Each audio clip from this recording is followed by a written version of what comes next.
कहते हैं दिल की बात किसी से बताई नहीं जाती, अपनों से भी कही नहीं जाती, पर दोस्त तो आईना होते हैं और आईना से कोई बात छिपाई नहीं जाती।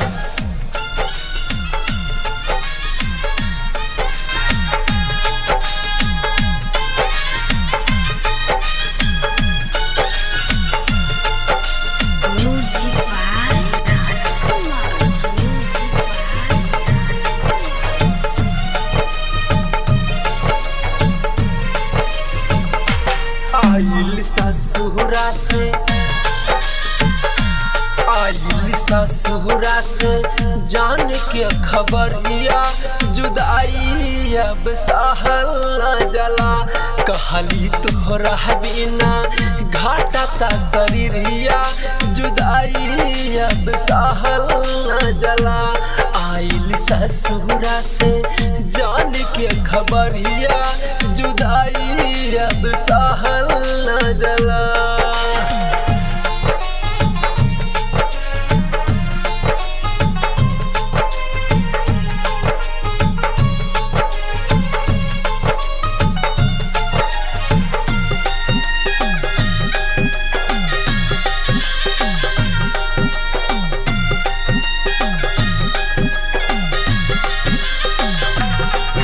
लगाने की हमको सजा मिल गई, जिसे माना था अपना दगा दे गई।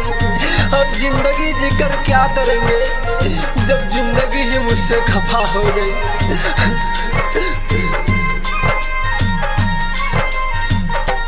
कैसे दिल क्या मनाई, आवे हम क्या रवाई। भैली दूर अब जाई दुखवा की हके सुनाई। काश मेरी हाथों की लकीर होती तो मेरी बनी तकदीर होती। कैसे दिल क्या मनाई, आवे हम क्या रवाई। भैली दूर अब जाई दुखवा के हके सुनाई। अब हो गई,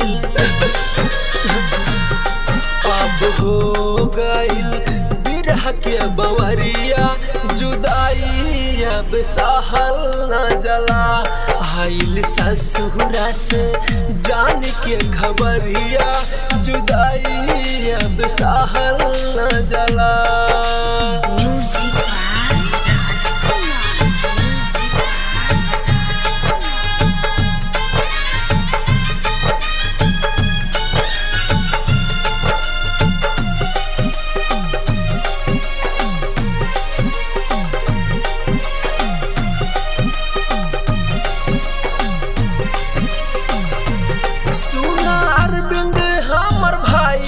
देता मौत क्या दवाई, जिंदगी जियल नहीं जाई, उता भइली पराई।